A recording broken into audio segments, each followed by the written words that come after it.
વિદ્યાર્થી મિત્રો જય સ્વામિનારાયણ। આજે આપણે છેલ્લી થિયરી બાકી છે વોન્ટ ઓફ હવાઈ જે સૌથી આઈએમપી છે અને સૌથી સહેલી છે। પણ જો આ થિયરીને તમે ટેક્સ્ટ બુકમાં જોવા જાવ ને તો તમને થોડી અઘરી પડે એવી એની લેંગ્વેજ ખબર નથી પડે એવી શું કહેવા માંગે છે। પણ અહીંયા મેં થિયરીને સરસ રીતે રજૂઆત કરી છે તમારી સામે અને એને સમજાવી પણ દઉં। સમજાવવામાં તો 2 મિનિટનું કામ છે ખાલી, બરાબર, પણ ચોપડી લેંગ્વેજ પ્રમાણે સમજવા જઈએ તો બહુ અઘરું પડે એવું છે। ઓકે, ચલો હવે આપણે સંખ્યાત્મક દ્રાવણના વિવિધ સંખ્યાત્મક ગુણધર્મો, જ્યારે જ્યારે હું સંખ્યાત્મક ગુણધર્મોની વાત કરું તો તમારે કોની વાત કરવાની? ઓકે, તો બાષ્પ દબાણમાં થતો સાપેક્ષ ઘટાડો ખબર છે? P10 P1 P10 x2 અને શું કહેવાય? બાષ્પ દબાણમાં થતો સાપેક્ષ ઘટાડો। પછી બીજો સંખ્યાત્મક ગુણધર્મ ડેલ્ટા TF ઠાર બિંદુ ફ્રીઝિંગ પોઈન્ટ, ઠાર બિંદુમાં થતો ઘટાડો। ત્રીજો સંખ્યાત્મક ગુણધર્મ ડેલ્ટા TB ઉત્કલન બિંદુમાં થતો વધારો અને ચોથો સંખ્યાત્મક ગુણધર્મ બાષ્પ દબાણ। હવે હંમેશા એક વસ્તુ પૂછાતી હોય છે કે ઉત્કલન બિંદુ એ સંખ્યાત્મક ગુણધર્મ નથી, પણ ઉત્કલન બિંદુમાં થતો વધારો સંખ્યાત્મક ગુણધર્મ છે। ઠાર બિંદુ એ સંખ્યાત્મક ગુણધર્મ નથી, ઠાર બિંદુમાં થતો ઘટાડો એ સંખ્યાત્મક ગુણધર્મ છે। ઓકે, બાષ્પ દબાણમાં થતો સાપેક્ષ ઘટાડો એ સંખ્યાઓ પર આધાર રાખે છે। એટલે કહે છે તમને કારણ કે બધાની સામે શું હોય છે? સમચલન મોલારિટી આવે છે અને મોલારિટી એટલે શું કહેવાય ખબર છે ને? મોલારિટી એટલે અહીંયા C કહીએ, મોલારિટી એટલે દ્રાવ્ય કણોની સંખ્યા ઉપર આધાર રાખે છે। એ તો આપણે ભણી ગયા ને કે ઉત્કલન બિંદુમાં થતો વધારો કોના પર આધાર રાખે છે? દ્રાવકમાં જ્યારે દ્રાવ્ય ઉમેરી દ્રાવણ બનાવવામાં આવે ત્યારે દ્રાવણના ઉત્કલન બિંદુમાં થતો વધારો કોના પર ડિપેન્ડ કરે છે? દ્રાવ્ય કણોની સંખ્યા ઉપર ડિપેન્ડ કરે। તો આ જો બાષ્પ દબાણમાં થતો સાપેક્ષ ઘટાડો, ઠાર બિંદુમાં અવનયન, ઉત્કલન બિંદુમાં ઉન્નયન અને અભિસરણ દબાણ એ બધા કયા ગુણધર્મોમાં આવે? સંખ્યાત્મક ગુણધર્મોમાં આવે। કારણ કે બધા કોના ઉપર આધાર રાખે છે? દ્રાવ્ય કણોની સંખ્યા ઉપર આધાર રાખે છે। ઓકે, તો દ્રાવણના વિવિધ સંખ્યાત્મક ગુણધર્મો, તો તમને જ્યારે જ્યારે કયો શબ્દ તમારી સામે આવે સંખ્યાત્મક ગુણધર્મ, તો તમારે આ ચારની વાત કરવાની। ઓકે, હજુ કહું છું તમને કે ઉત્કલન બિંદુ સંખ્યાત્મક ગુણધર્મ નથી, ઠાર બિંદુ સંખ્યાત્મક ગુણધર્મ નથી, ખ્યાલ આવી ગયો ને? ઓકે, પણ ઠાર બિંદુમાં થતો ઘટાડો, ઉત્કલન બિંદુમાં થતો વધારો, અભિસરણ દબાણ અને બાષ્પ દબાણમાં થતો સાપેક્ષ ઘટાડો એ ચાર સંખ્યાત્મક ગુણધર્મ છે। એ ચારે ચાર દ્રાવ્ય કણોની સંખ્યા ઉપર આધાર રાખે છે। ઓકે, અને આપણે સારી રીતે આગળ ભણી ગયા છે। તમારો વિડિયો દરેક ધ્યાનથી સાંભળો આપણે સંખ્યાત્મક ગુણધર્મના। ઓકે, સંબંધ વિદ્યુત અવિભાજ્ય પદાર્થના જલીય દ્રાવણો અથવા એવો પદાર્થ, વિદ્યુત અવિભાજ્ય એટલે એવો પદાર્થ જેને પાણીમાં ઓગળતા એનું સંયોજન કે વિયોજન ન થાય। ઓકે, જેમ કે મીઠાને પાણીમાં ઓગાળીએ તો એમાંથી બે આયનો છૂટા પડી જાય। કયા બે આયનો? Na+ અને Cl-। ઓકે, FeCl3 ને પાણીમાં ઓગાળીએ તો પણ બે આયનો છૂટા પડે। કયા બે આયનો? Fe+3 અને Cl-। તો શું થયું કહેવાય? વિયોજન થયું કહેવાય। શું થયું કહેવાય? વિયોજન। ઓકે, અથવા ઓકે વિદ્યુત અવિભાજ્ય પદાર્થના જલીય દ્રાવણો લાગુ પડે છે અથવા કોને લાગુ પડે છે? ઓકે, આ બધા ગુણધર્મો છે ને, આ બધા ગુણધર્મો એવા પદાર્થના દ્રાવણો લાગુ પડે કે એવો પદાર્થ કે જે પદાર્થને દ્રાવકમાં ઓગાળવામાં આવે તેનું આયનીકરણ ન થવું જોઈએ અથવા વિયોજન ન થવું પડે, તો એના અણુઓ ભેગા થઈને સંયોજન ન થવું પડે। NaCl ના પાણીમાં ઓગાળો તો Na+ અને Cl- છૂટા પડે તો એને વિયોજન થયું કહેવાય। ઓકે, આયનીકરણ અને વિયોજનમાં થોડો ડિફરન્સ છે, પછી સમજાઈશ ક્યારેક। ઓકે, Na+ અને Cl- આયનો છૂટા પડી જાય। અને કેટલાક એવા પદાર્થો છે જેને દ્રાવકમાં ઓગાળવામાં આવે, ખ્યાલ આવી ગયો? એસિટિક એસિડને તમે બેન્ઝીનમાં ઓગાળો તો એના અણુ અંદર જઈને જોડાવા માંડે, બે અણુ જોડાય અને એક થતો જાય અને અહીંયા એકમાંથી બે થતા જાય। ચલો ખબર પડી ગઈ? જો ફરી વાર સમજાવું, NaCl ના પાણીમાં ઓગાળો એટલે Na+ અને Cl- આયન એકમાંથી કેટલા મોલ બની ગયા? 2 મોલ। તો આ શું થયું કહેવાય? વિયોજન થયું કહેવાય। પણ જ્યારે CH3COOH એસિટિક એસિડ તમે બેન્ઝીનમાં ઓગાળો, કેરોસીન કે બેન્ઝીનમાં, ઓકે, તો એના બે અણુઓ જોડાઈ જાય। દેખાય છે? 2 લખવું જોઈએ આગળ, ડાયમરાઇઝેશન થાય છે, એના બે અણુ જોડી જાય અને CH3COOH એવા બે અણુ એક સાથે જોડાઈને એક અણુ બની જાય છે। તો અહીં બે અણુ જોડાઈને એક અણુ બને છે અને અહીંયા એક અણુમાંથી બે બને છે, તો આને વિયોજન થયું કહેવાય અને આને સુયોજન થયું કહેવાય। સુયોજન એટલે જોડાવું, અણુઓનું જોડાવાનું, વિયોજન એટલે અણુનું તૂટવું। તો એવી જ્યારે ઘટના બનતી હોય, કોઈ પદાર્થને તમે કોઈ દ્રાવકમાં ઓગાળો અને એનું સુયોજન કે વિયોજન થતું હોય ત્યારે આ બધા ગુણધર્મો છે ને એ ખોટા પડી જાય। ખ્યાલ આવી ગયો? આ બધા ગુણધર્મોમાં થોડી વધઘટ રહેશે, જે મળવા જોઈએ ખરેખર ગુણધર્મોમાં જે ફેરફાર થવો જોઈએ, વધારો થવો જોઈએ ઉત્કલન બિંદુમાં, ઠાર બિંદુમાં જે ઘટાડો થવો જોઈએ એ થવાના બદલે થોડો વધુ વધઘટ રહે છે એમાં। ઓકે, આગળ ભણીએ। ચલો, આ સુયોજન વિયોજનમાં તો ખબર પડી ગઈ ને? તો આ બધા ગુણધર્મો ક્યારે કામના છે? જ્યારે પદાર્થને એ દ્રાવકમાં ઓગાળો ત્યારે એનું વિયોજન કે સુયોજન ન થતું હોય ત્યારે કામના છે। ઓકે, ચલો આગળ ભણીએ। હવે જોજો તમે શું થાય છે। ઓકે, તેવા દ્રાવ્યના દ્રાવણોને લાગુ પડે છે કારણ કે દ્રાવ્ય કણોની સંખ્યા વિયોજન થતા વધે છે। હમણાં કહ્યું ને વિયોજન એટલે તૂટી જવું, Na+ અને Cl- તો વિયોજનમાં થાય તો વધે અને સુયોજન થાય તો અંદર જઈને ઘટે, બે ભેગા થઈને એક થઈ જાય, ઓલામાં એકમાંથી બે થાય। હવે જ્યારે દ્રાવ્ય કણોની સંખ્યામાં જ ફેરફાર થવા માંડે, તમે 1 મોલ ઓગાળો 2 મોલ બની જાય, તો જે ગુણધર્મોમાં જે ફેરફાર થવો જોઈએ એના કરતા વધઘટ આવે છે, ખરેખર આવી જોઈએ એના કરતા પણ વધુ વધઘટ આવે. હજુ નહીં ખબર પડી હોય તો એટલી તો ખબર પડી તમને કે વિયોજનમાં શું થાય, સંયોજનમાં શું થાય. વિયોજન થાય ત્યારે સંખ્યા વધે અને સુયોજન સોરી એ લખવાનું રહી ગયું, સુયોજન.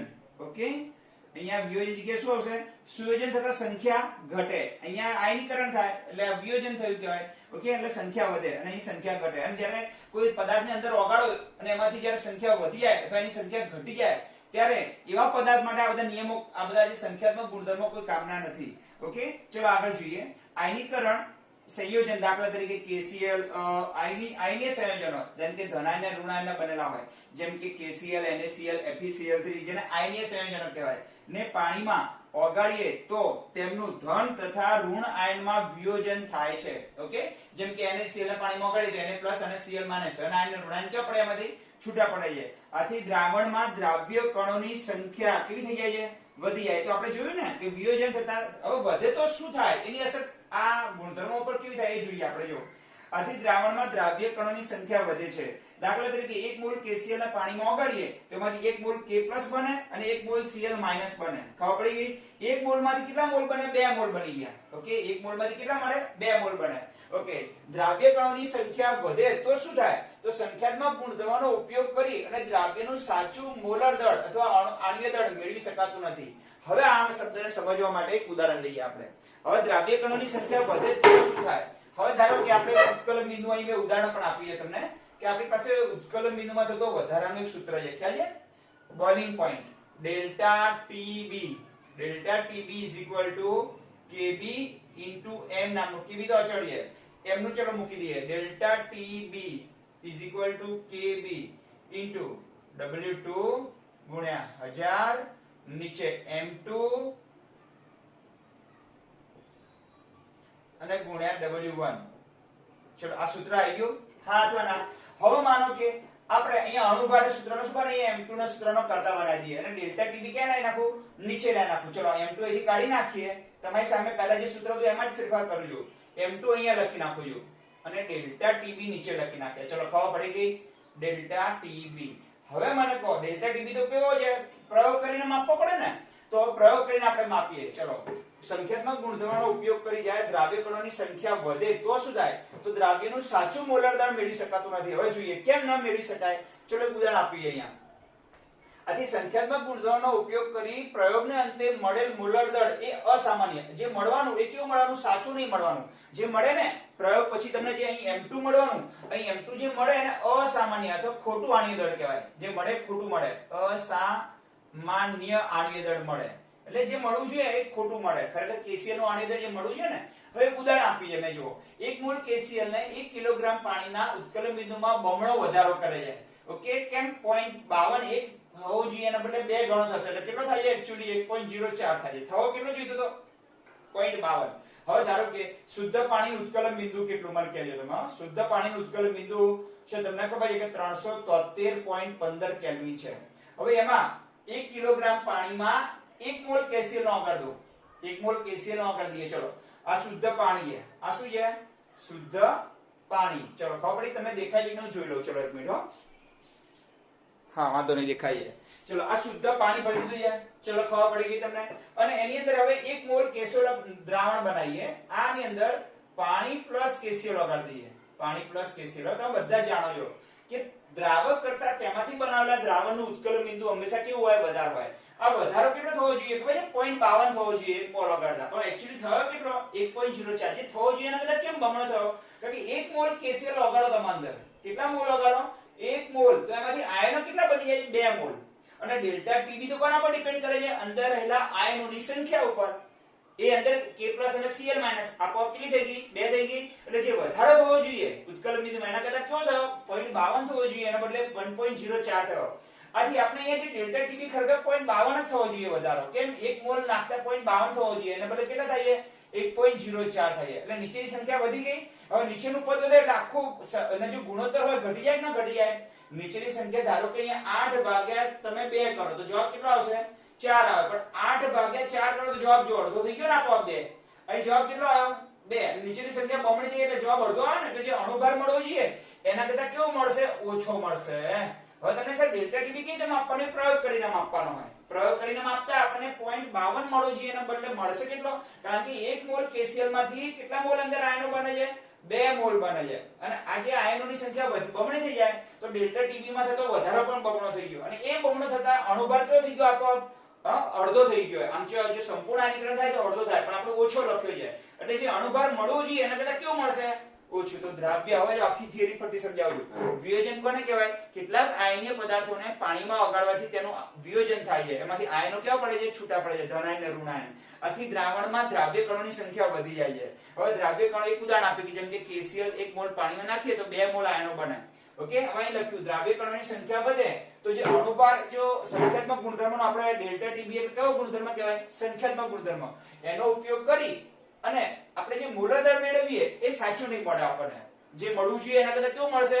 થોડું અલગ ટાઈપનું મળશે, ખોટું મળશે, અને અસામાન્ય અણુભાર કહેવાય. ઓકે, કેવો અણુભાર કહેવાય છે? અસામાન્ય. જે સાચું મળતું નથી. મળેલું જે આણ્વિક દળ છે એને તમારે કદાચ આવું વાક્ય ના લખવું હોય તો દ્રાવ્ય કણોની સંખ્યા વધે તો મૂલદર સંખ્યાત્મક ગુણધર્મના સૂત્રોનો ઉપયોગ કરી અને જે દ્રાવ્યનું મૂલદર શોધો એ સાચું મળતું નથી, અને જે મળે છે એને અસામાન્ય આણ્વિક દળ કહેવાય. હવે 1 મોલ KCl પાણીમાં વધારો જે 0.52 થઈ જાય એના બદલે કેટલું થાય છે? 1.04. એટલે આ વધી ગયો, એટલે આખો ગુણોત્તર કેવો આવે?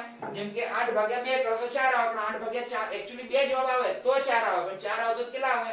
2. તો 4 ની જગ્યાએ કેટલો જવાબ થઈ ગયો? 2. તો આપણે જે અણુભાર મળવો જોઈએ એના કરતા કેવો થઈ ગયો? ઓછો થઈ ગયો. તો આથી જો ઉત્કલન બિંદુમાં વધારો બમણો થાય છે.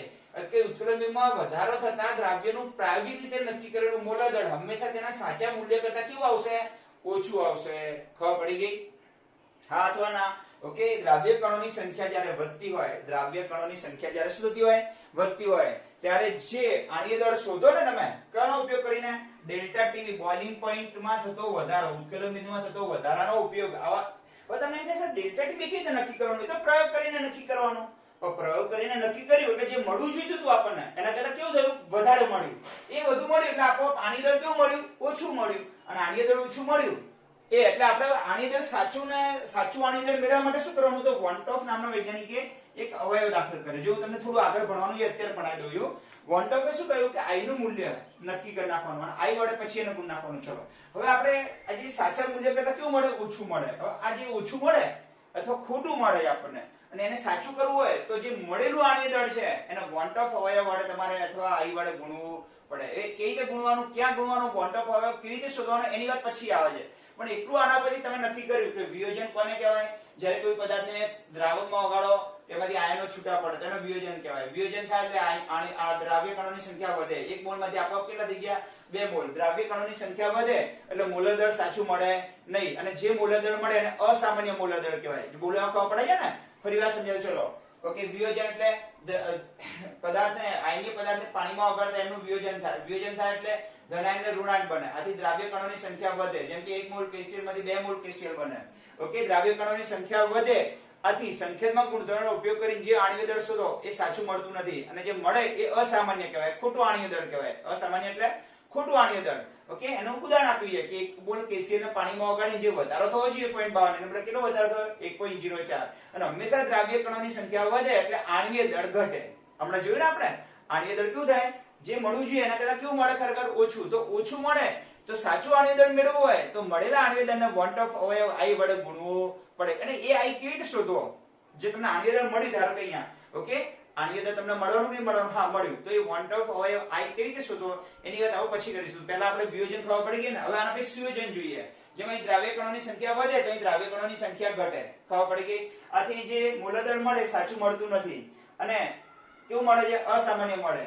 ઓકે, અને એક્ચ્યુઅલી અહીં કેવું મળે? મૂલર દળ જ્યારે દ્રાવ્ય કણોની સંખ્યા વધે એટલે મૂલર દળ જે ખરેખર મળવું જોઈએ એના કરતા ઓછું મળે, અને જ્યારે વિયોજન થશે, વિયોજન થાય ત્યારે કેવું મળે? મૂલર દળ ઓછું મળે, અને સુયોજન થાય ત્યારે આનાથી બિલકુલ લખવાનું કેવું? વધુ મળે. આવું થાય. સુયોજન વિયોજન થતું હોય ત્યારે ક્યારેક ઓછું મળે ને ક્યારેક વધુ મળે. તો આ વધુ ઓછું ના ચાલે. તો એને સાચું મેળવવા માટે વોન્ટોફ અવયવ I સાથે ગુણવું પડે. તો I કેવી રીતે કેલ્ક્યુલેટ કરવાનો એનું સૂત્ર હવે તમને છેલ્લા પહેલા આપું. પહેલા ખબર પડી ગઈ? હજુ ફાઇનલી સમજી લો. અહીં જે વાક્યો આવી બિલકુલ એના વિરુદ્ધ વાક્યો અહીંયા આવશે. અહીંયા દ્રાવ્ય કણોની સંખ્યા વધે તો હવે શું હશે? બોલો. હવે કોનું ઉદાહરણ આવશે? આપણે સુયોજનનું. ઓકે, એની થિયરી લખી રાખું છું આખી, અને પછી ફટાફટ સમજાવી દઉં તમને. ઓકે,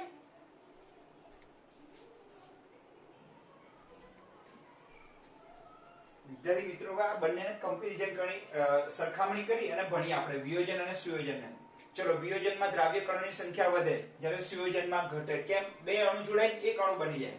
જોઈએ કેટલાક દ્રાવ્યના અણુઓને કેટલાક એવા પદાર્થો છે કે જેને દ્રાવકમાં દ્રાવ્ય થાય ત્યારે બે કે તેથી વધુ અણુ ભેગા થઈ અથવા સંયોજિત અણુ ઉત્પન્ન કરે.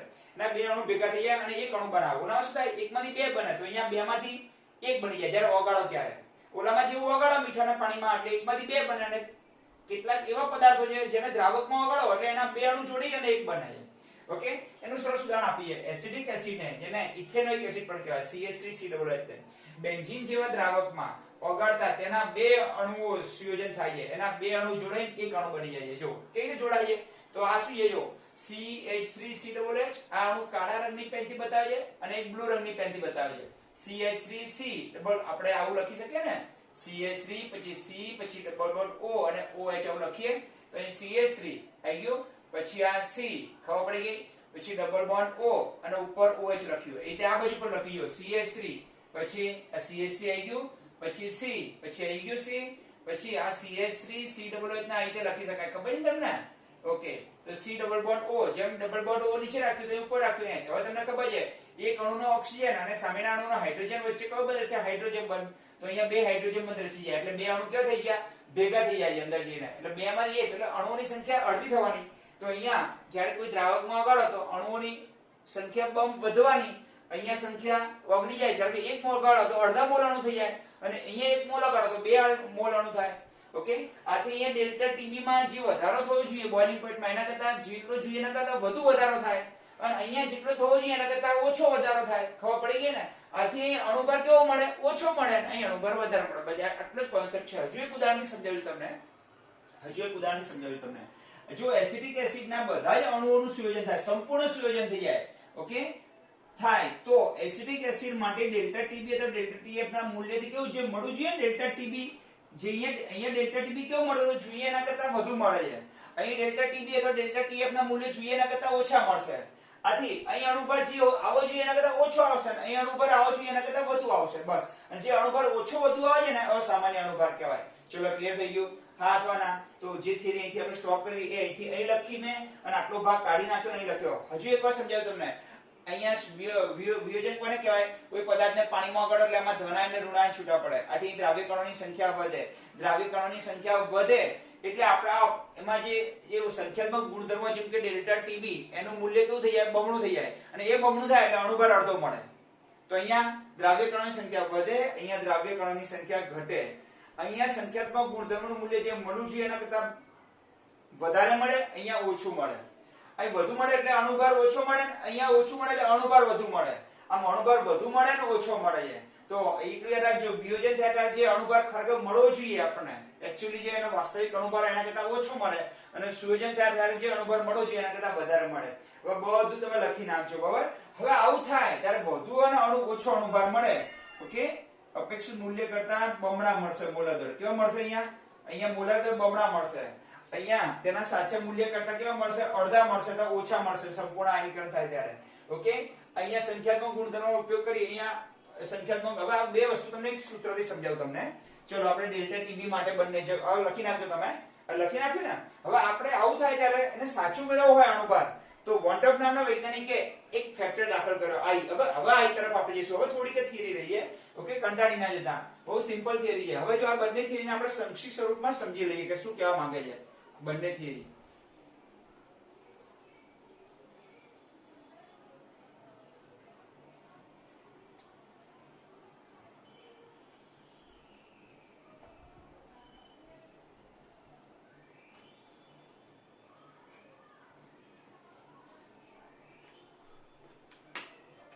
જો હવે હું તમને બંને વસ્તુ ઘટનાવું કે દ્રાવ્ય પદાર્થનું શું થઈ શકે છે? દ્રાવ્ય પદાર્થનું સુયોજન વિયોજન થાય. ચલો હવે આ બંને ઘટનાને આપણા આટલા જ ભાગમાં અને સુયોજન થાય. ચલો ખબર પડી ગઈ? ચલો વિયોજન થાય ત્યારે દ્રાવ્ય કણોની સંખ્યા વધે. અહીંયા શું થાય? દ્રાવ્ય કણોની સંખ્યા વધે. 1 મોલ KCl હોય ધારો કે 1 મોલ KCl એને પાણીમાં ઓગાળતા કેટલા મોલ આયનો મળે? 2 મોલ. એટલે આયનો વધી ગયા. ઓકે, અને અહીંયા દ્રાવ્ય કણોની સંખ્યા ઘટે. જો આખી થિયરીને તમે સમજીએ તો ચાર વાક્યમાં સમજી શકો છો. દ્રાવ્ય કણોની સંખ્યા ઘટે. ધારો કે 1 મોલ એસિટિક એસિડ ઓગાળો તમે તો અંદર જઈને અણુઓની સંખ્યા કેટલા મોલ થઈ જાય? 0.5 મોલ તમને થઈ જાય. અંદર અણુઓની સંખ્યા અડધી થઈ ગઈ. જો અહીં બમણી થઈ ગઈ તો અહીં અડધી થઈ ગઈ. હવે આપણી પાસે એક સૂત્ર છે ડેલ્ટા ટીબી નું, ખબર છે ને કે delta TB boiling point is equal to KB ગુણ્યા W1 ગુણ્યા 1000 નીચે M2 અને M2 અને W1 સોરી ઉપર W2 આવશે. W1 તમે બોલતા હશો પણ અહીં ધ્યાન આપો. હવે આ બંનેમાં અહીંયા જે ડેલ્ટા અહીંયા ઇસ દ્રાવ્ય કણોની સંખ્યા વધે એટલે જે ઓગાળવાના કરતા બમણા થઈ ગયા. હવે દ્રાવ્ય કણોની સંખ્યા વધે એટલે ડેલ્ટા ટીબી કેવો થવાનો? વધવાનો. હવે જો ત્રીજો પોઈન્ટ લખું છું અહીંથી અહીંયા આવી જઈએ આપણે. વિયોજનમાં દ્રાવ્ય કણોની સંખ્યા વધે આથી ડેલ્ટા ટીબી આને જવા દો વચ્ચેથી થોડો સમય. આપણે આખી થિયરીને આટલામાં સમજ્યા. આથી ડેલ્ટા ટીબી કેવો મળે? વધુ મળે, જે મળવું જોઈએ. અને એ વધુ મળે આથી એનો જે M2 ઘટે છે. M2 એટલે એનું આણ્વીય દળ, દ્રાવ્ય પદાર્થનું આણ્વીય દળ ઘટે છે. ખબર પડી ગઈ? સૂત્રમાં આપણે જોઈ એટલે ખ્યાલ આવી જશે. અને અહીંની વિરુદ્ધ અહીંયા ડેલ્ટા ટીબી જે મળવો જોઈએ ડેલ્ટા ટીબી એના કરતા કેવો મળશે? ઓછો મળે. અને એ ઓછો મળે એટલે M2 વધે છે. એટલે M2 સાચો મળતો નથી. તો અહીંયાથી બિલકુલ વિરુદ્ધ ખબર પડી કે કેમ વધઘટ થાય છે. હું બ્લુ કલરના પેનથી તમને આ સૂત્ર લખી સમજાવું કે delta TB is equal to KB ગુણ્યા delta TB is equal to KB ગુણ્યા W2 ગુણ્યા 1000 નીચે M2 અને W1. આ M2 ને અહીંથી કાઢીને અહીં લખી નાખું છું M2 અને અહીંયા ડેલ્ટા ટીબી લખો. હવે જો અહીંયા ડેલ્ટા ટીબી વધે દેખાય છે ને કેવો મળે? આ વધે. ધારો કે નીચેનું પદ વધે તો M2 આપોઆપ કેવો થઈ જાય? ઘટે. અને અહીંયા આ કેવો મળશે? ઓછો. જો આ ઘટે નીચેનું પદ જે મળવું જોઈએ એના કરતા ઘટે તો M2 આપોઆપ કેવો થઈ જાય? વધે. તો સાચો ના મળે અરુભા તમને, કારણ કે સંખ્યાત્મક ગુણધર્મ સાચો ના મળે. દ્રાવ્ય કણોની સંખ્યામાં વધઘટ થાય એટલે સંખ્યાત્મક ગુણધર્મ સાચો ના મળે. સંખ્યાત્મક ગુણધર્મ સાચો ના મળે એટલે આપણે જે અણુભાર આ સૂત્રમાં મૂકી તમે ગણો તો એ પણ સાચો ના મળે. ક્યારેક વધુ આવે તો ક્યારેક ઓછો આવે. તો આ જે વધે અને ઘટે આવું થાય ત્યારે જે અણુભાર મળે એને સાચો બનાવવો હોય તો શું કરવું? તો એક જ થિયરી બાકી રહી નાનકડી આવડી કે વોન્ટ ઓફ I દાખલ કરો. હવે I કેવી રીતે શોધો એના સૂત્રો લખી નાખું છું. તો થિયરી તમે અહીંથી અહીં સુધી લખી નાખજો. બરાબર? આખી થિયરી કાઢી નાખું છું. હવે જે લખું થિયરી પાછા લખતા જજો. તમે અહીંથી તો અહીં સુધી લખી હતી થિયરી, પછી મેં અહીંથી અહીં સુધી લખી. સુયોજન પછી વિયોજન પછી સુયોજન લખ્યું અને બંનેને સંક્ષિપ્ત સ્વરૂપમાં સમજાવ્યું. આ ન લખતા સમજવા માટે છે ખાલી કે આ સૂત્રમાં જો આ વધે તો M2 ઘટે, ના ઘટે તો M2 વધે. ઓકે? જો દ્રાવ્ય કણોની સંખ્યા વધે તો ડેલ્ટા ટીબી પણ વધે. ડેલ્ટા ટીબી વધે એટલે M2 ઘટે. તો હંમેશા વિયોજન થાય ત્યારે આણ્વીય દળ ઓછું મળે અને સુયોજન થાય ત્યારે આણ્વીય દળ વધુ મળે. આ શું રાખવાનું? કોઈ વધુ ઓછું ના મળે, સરખું જે મળવું જોઈએ એટલું જ મેળવવું હોય તો I દાખલ કરીએ આપણે. ઓકે? હવે I વિશે જઈએ ભણીએ.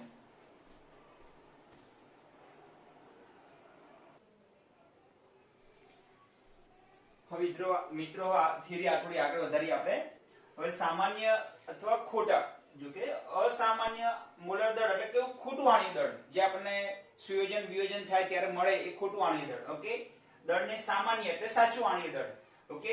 સાચું મોલર દળ બનાવવા માટે વોન્ટ ઓફ એક અવયવ દાખલ કર્યો. હવે તમને સુયોજન કે વિયોજન થતું હોય ત્યારે જે આણ્વીય દળ મળે તમને એ કેવું મળે? કાં તો વધુ મળે અથવા ઓછું મળે. એને અસામાન્ય આણ્વીય દળ કહેવાય એટલે ખોટું આણ્વીય દળ. ખોટા આણ્વીય દળને કેવું બનાવવું હોય? સાચું બનાવવું હોય તો વોન્ટ ઓફ એક અવયવ દાખલ કર્યો. વોન્ટ ઓફ અવયવ I કહેવામાં આવે છે, જેને I ગણવાના 3 સૂત્રો આપે છે. ઓકે? સામાન્ય મોલર દળ અને અસામાન્ય મોલર દળ. સામાન્ય મોલર દળ એટલે અણુ સૂત્રો ઉપરથી નક્કી થયેલું હોય. ધારો કે માનો કે આપણે ઉદાહરણ લઈએ કે NaCl નું આણ્વીય દળ કેટલું? NaCl નું તો Na નું 23 અને ક્લોરીન નું 35.5 એટલે કેટલું આવશે? 5 5 ને 3 8 58.5 તો ઉપર આવશે 58.5 આવશે. ખબર પડી ગઈ? હા અથવા ના? કયું? સામાન્ય મોલર દળ અણુ સૂત્ર ઉપરથી મળેલું હોય મોલર દળ. અને નીચે અસામાન્ય મોલર દળ ઓલા સૂત્ર ઉપરથી ગણિતું એ મોલર દળ આવશે. તો આપણે હમણાં જે સૂત્રમાં M2 ને શું બનાવતા? સૂત્રનો કરતા બનાવતા હતા ને M2 બરાબર Kb W2 ગુણ્યા 1000 નીચે M2 અને W1. આ જે સૂત્ર ડેલ્ટા ટીબી આવી તો ના સૂત્ર અને એ સૂત્રના આધારે મળેલું મોલર દળ આવશે અહીંયા. ચલો ખબર પડી ગઈ. બીજા નંબરે અવલોકિત કરેલો સંખ્યાત્મક ગુણો, ઓબ્ઝર્વ કરેલો અને નીચે થિયરિટિકલ ગણતરી કરેલ. ઓકે? થિયરી ઉપરથી મેળવેલ સંખ્યાત્મક ગુણધર્મ. અને ત્રીજું સૂત્ર છે સુયોજન અને વિયોજન પછીના કણોની સંખ્યા પામ્યા પછીના કણોની કુલ સંખ્યા અને પહેલાના કણોની સંખ્યા. હવે આ સમજવા માટે ત્રણ સૂત્રોને સમજવા માટે એક ઉદાહરણ લઈએ આપણે, એટલે ખબર પડી જશે. બહુ સરસ રીતે સમજવા પડી જશે તમને. ઓકે, ચલો હું તમને સમજાવું. તમને આ કાઢી નાખીએ કારણ કે અહીં સમજાવું છે ને એટલા માટે. જો આજે થિયરી મોટી છે પણ સમજવામાં સહેલી છે, એટલી બધી અઘરી નથી. તમે એક બે વાર સમજી લો ને તો ચાલે. હવે જો i નું મૂલ્ય હંમેશા તમને ખ્યાલ છે કે વિયોજનના કિસ્સામાં i હંમેશા 1 કરતા મોટો મળે. કેમ i કરતા 1 કરતા મોટો મળે એ કહીએ આપણે વિયોજન થતું હોય ત્યારે. હવે આપણે KCl લઈએ. ચલો KCl, ક્લોરીન નું કેટલું છે? પોટેશિયમ નું 39 અને ક્લોરીન નું 35.5 એટલે 5 અને 9 ને 10 ને 14 74.5 મળે છે. ખબર પડી ગઈ? શું મળે છે? આણી દળ. ચલો ખબર પડી. હવે કેવું આણી દળ કહેવાય? સામાન્ય મૂલ્ય દળ કહેવાય. હવે જો વિયોજન થતું હોય તમને ખ્યાલ છે તો વિયોજન થતું હોય ત્યારે i ઉપર કેટલા આવશે? 74.5. ચલો ક્લિયર થઈ ગયું. અને અસામાન્ય મૂલ્ય દળ, હવે તમને ખબર છે વિયોજનમાં હંમેશા દળ કેવું મળતું હતું? ઓછું મળતું હતું. હમણાં આપણે બે સ્કેલ બનાવેલા ખબર છે, સુયોજનનો વિયોજનનો. આ બાજુ વિયોજનનો, તો વિયોજનમાં હંમેશા મૂલ્ય દળ જે હોય એના કરતા કેવું મળે? અડધું મળે. સંપૂર્ણ વિયોજન થતું હોય તો આના કરતા બિલકુલ અડધું મળશે. એટલે કેટલું મળશે? અહીંયા આશરે લઈએ તો 74.5 છે, એની જગ્યાએ મળશે ડિવાઇડ બાય 2 મળશે 37.25 મળશે. 37.25 આ ક્યાંથી મળશે? બોલો M2 kb W2 ગુણ્યા 1000 નીચે અહીંયા ડેલ્ટા TB અને મલ્ટીપ્લાય W1. આ સૂત્ર છે આપણી પાસે. M2 ના સૂત્રનો કરતા બનાવ્યો. ડેલ્ટા TB નીચે લઈ ગયા. હવે અહીં ડેલ્ટા TB જે મળવો જોઈએ એના કરતા કેવો મળવાનો? વધુ મળવાનો. કારણ કે ઉત્કલન બિંદુમાં વધુ વધારો થવાનો, દ્રાવ્ય કણોની સંખ્યા વધવાની. તો વિયોજનના કિસ્સામાં i કેમ 1 કરતા વધારે હોય એ સમજશો એટલે સૂત્રો આપોઆપ ખબર પડી જશે. કેમ વધારે હોય? કારણ કે વિયોજન થાય એટલે અણુઓની સંખ્યા વધે. અણુઓની સંખ્યા વધે એટલે ડેલ્ટા TB એટલે ઉત્કલન બિંદુમાં જે થવો જોઈએ વધારો એના કરતા વધુ વધારો થાય. અને એ વધુ થાય બમણો થઈ જાય તો M2 કેવો થઈ જાય? અડધું થઈ જાય. M2 એટલે આણ્વિય દળ અડધું થઈ જાય, જેને અસામાન્ય આણ્વિય દળ કહેવાય. તો અડધું થઈ ગયું તો આનો ગુણોત્તર હંમેશા કેટલો આવશે? 2. જો i નું મૂલ્ય હંમેશા કેટલું આવે? 1 કરતા તો વધારે જ આવ્યું. કયા કિસ્સામાં? વિયોજન થતું હોય ત્યારે. કારણ કે ઉપર કયું આણ્વિય દળ છે? સામાન્ય આણ્વિય દળ. આણ્વિય દળ એટલે KCl. ઓકે, અણુસૂત્રનો ઉપયોગ કરીને શોધેલું આણ્વિય દળ. અને નીચે અસામાન્ય આણ્વિય દળ એટલે સંખ્યાત્મક ગુણધર્મનો ઉપયોગ કરીને શોધેલું આણ્વિય દળ. ઓકે, વિયોજન થાય તો અણુઓની સંખ્યા વધે. અણુઓની સંખ્યા વધે એટલે ડેલ્ટા TB વધે. ડેલ્ટા TB વધે એટલે M2 બમણા થાય તો આ M2 અડધું થઈ જાય. બરાબર? ચલો ક્લિયર થઈ ગયું. હવે તમને i કેમ વધુ મળે છે? કયા કિસ્સામાં? વિયોજનના કિસ્સામાં i 2 મળ્યો. 2 મળે એટલે i હંમેશા 1 કરતા વધારે જ હોય. કારણ કે નીચેની સંખ્યા કરતા ઉપરની સંખ્યા વધારે જ હોય. અને ખ્યાલ આવી ગયો ને? નીચેની સંખ્યા કરતા ઉપરની સંખ્યા વધારે એટલે i નું મૂલ્ય હંમેશા કેવું મળે? વધારે જ મળે. ઓકે, હવે સુયોજન થાય ત્યારે શું થાય? ત્યાં નામજો. શું થાય ત્યારે? સુયોજન. સુયોજન થાય ત્યારે i ઉપર સામાન્ય એસિડિક એસિડ નું આપણે જોયેલું ખબર છે ને? CH3COOH acidic acid. કાર્બન નું કેટલું આવે? 12. 2 કાર્બન છે તો 12 દુ કેટલા થશે? 24. હાઇડ્રોજન કેટલા થશે? 4. અને ઓક્સિજન 16 દુ 32 એટલે 4 ને 4 8 ને 2 10 ને 0 વધી પડી 1 3 ને 2 5 ને 6 કેટલું આવશે? 60 આવશે. અણુસૂત્ર ઉપરથી આવ્યું. કોના ઉપરથી આવ્યું? આ અણુસૂત્ર ઉપરથી. હવે તમને ખ્યાલ છે હવે અસામાન્ય આણ્વિય દળ કે શોધવાનું તમારે એસિડિક એસિડ નું. ઓકે, સૂત્રથી આવ્યું તો હમણાં M2 કયું હતું? બોલો બધા વારંવાર સૂત્ર બોલો છો. Kb W2 ગુણ્યા 1000 નીચે ડેલ્ટા TB અને મલ્ટીપ્લાય W1. ઓકે, હવે તમને ખબર છે આ ડેલ્ટા TB નું મૂલ્ય સુયોજન થાય એટલે અણુઓની સંખ્યા ઘટે. અણુઓની સંખ્યા ઘટે એટલે ડેલ્ટા TB બોઇલિંગ પોઈન્ટમાં ઘટાડો પણ ઘટી જાય. અને એ ઘટી જાય એટલે M2 કેવો થઈ જાય? વધી જાય. વધી જાય એટલે બમણો થઈ જાય. એક્ચ્યુઅલી કેવો થઈ જાય? બમણો. તો અહીંયા 120 થઈ જશે. તો i નું મૂલ્ય કેટલું આવે? 1/2. 1/2 એટલે કેટલું આવ્યું? 0.5 આવ્યું. જોયું તમે? તો આ બધું તમને અંદર ચોપડીમાં નથી સમજાયું. તો સુયોજન થાય ત્યારે i નું મૂલ્ય હંમેશા 1 કરતા વધારે આવે. સોરી, વિયોજન થાય ત્યારે 1 કરતા વધારે હોય. સુયોજનના કિસ્સામાં i નું મૂલ્ય 1 કરતા ઓછું હોય. અને સુયોજન વિયોજન ન થતું હોય એટલે આદર્શ દ્રાવણ માટે 1 હોય. કેમ? આદર્શ દ્રાવણ માટે જેટલો ઉપર અણુભાર મળે એટલો નીચે મળે. સુયોજન વિયોજન થાય એટલે અહીંયા જે અણુભાર મળવો જોઈએ ને, ધારો કે સુયોજન કે વિયોજન ન થતું હોય તો ઉપર 60 મળે તો અહીંયા પણ કેટલો મળે? 60 જ મળે. એટલે જેટલો જોઈએ એટલો જ મળે આપણને. ખ્યાલ આવી ગયો ને? તો શું? તો i નું મૂલ્ય હંમેશા 1 હોય. તો આદર્શ બોર્ડમાં પૂછાયેલું આદર્શ દ્રાવણ માટે i નું મૂલ્ય 1 હોય. બોલો આ સૂત્રમાં ખબર પડી ગઈ?